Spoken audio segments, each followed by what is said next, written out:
adequate protection of human health and the environment. Now, hi, good night, good night. This is what so now we ask ourselves the question. So what are we doing in relation to GMOs? Now, St. Vincent, as we know, is part of CARICOM, and there's a regional project. This regional project is technically with technical assistance from the United Nations Environmental Program, and they are the implementing agency for this biosafety project. We have the University of the West Indies with the office is in St. Augustine, Trinidad. They are the executing agency. And you have other project partners like IECA and other agricultural institutions. And so the CARICOM countries are obtaining the assistance, technical assistance, through UNEP, United Nations Environmental Program, and GEF, which is the Global Environmental Facility. And the assistance here is to implement effective, operable, transparent, and sustainable biosafety frameworks. And the Ministry of Health and the Environment is the national executing agency, of this project. Now, the project was organized in 2 phases. The first phase had to do with the development of the national biosafety frameworks, and this was in 2007. I dare say that I was not a part of the Ministry of Health at that time, nor did I work on that first phase. But this phase now is the implementing phase. It began in 2013 and should come to an end in 2015, this year, June 2015. So we are at the stage now where we are conducting these consultations in terms of getting the public's feedback, getting so that we can build in terms of the legislative framework and an administrative system to deal with the issues of LMOs and GMOs. So in terms of the biosafety management systems, generally it is expected to have a regulatory framework, an administrative system, public education, and the development of national database.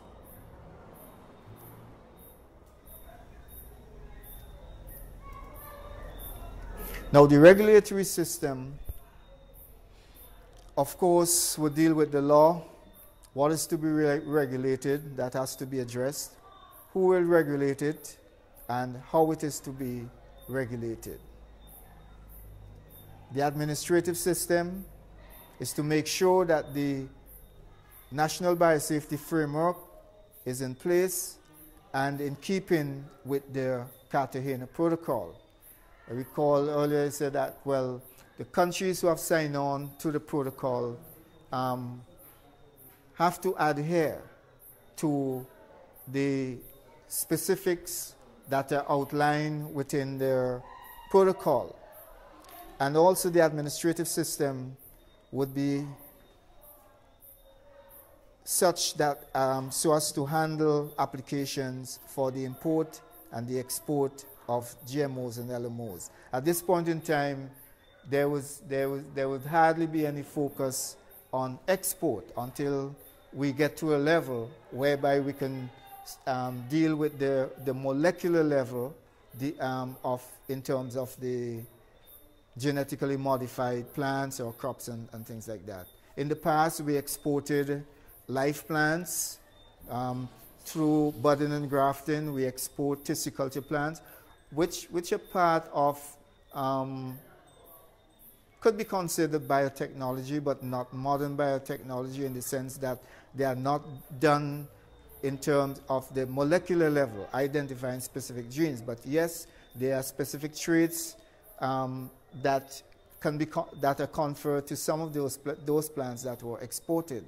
But in future, if there is an industry that can be built up using living modified organisms, it's likely that some of these can be exported. But for now, the focus is on the importation of living modified organisms, or the prospects of importing living modified organisms.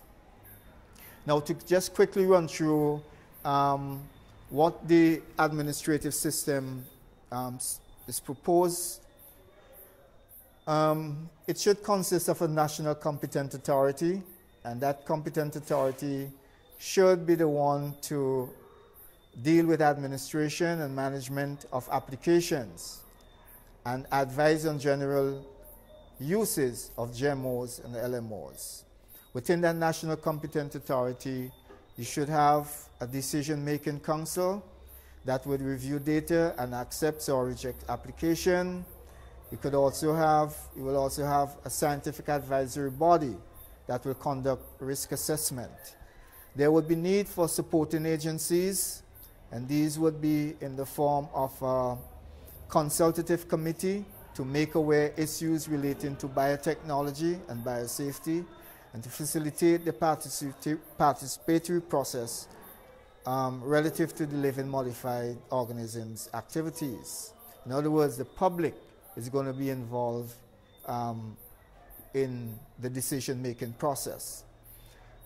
There should also be a monitoring and enforcement agency to ensure effective management of the regulatory requirements for the safe use of the LMOs. And of course, there must be a laser function, and there would be need for a national focal point. That laser function would have to do with communicating with the Secretariat of the Cartagena Protocol on Biosafety. And of course, other regional and international organizations that deals with these conventions and protocols. Now, what has been suggested or proposed, I would say, is that the Ministry of Agriculture would be the national competent authority, having the Bureau of Standards with the Secretariat to deal with applications, and of course they will have their laboratory in place to do relevant testing. Just last week, the last 2 weeks, there were 2 persons in Trinidad undergoing training to detect GMOs in food and food products and feeds.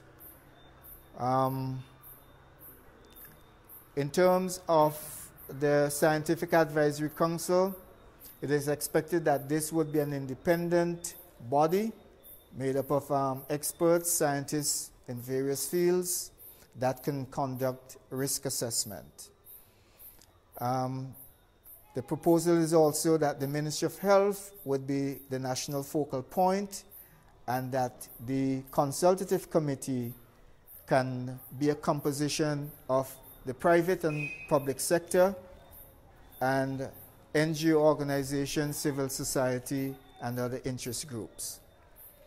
Then the monitoring and enforcement agency would, of course, comprise of persons from Ministry of Agriculture, Trade, Legal Affairs, Finance, in particular Customs, and of course, it was pointed out that 2 personnel from the Ministry of Health could form part of this monitoring and enforcement agency.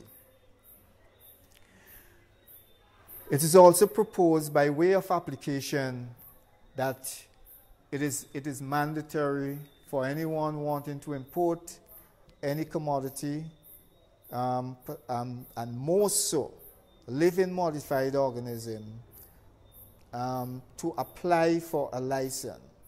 So that application would go to the competent authority, in which case it will go to the BioSafety Administrative Office, and we say that proposals for the Bureau of Standards. That application ought to be acknowledged It should be examined for completeness.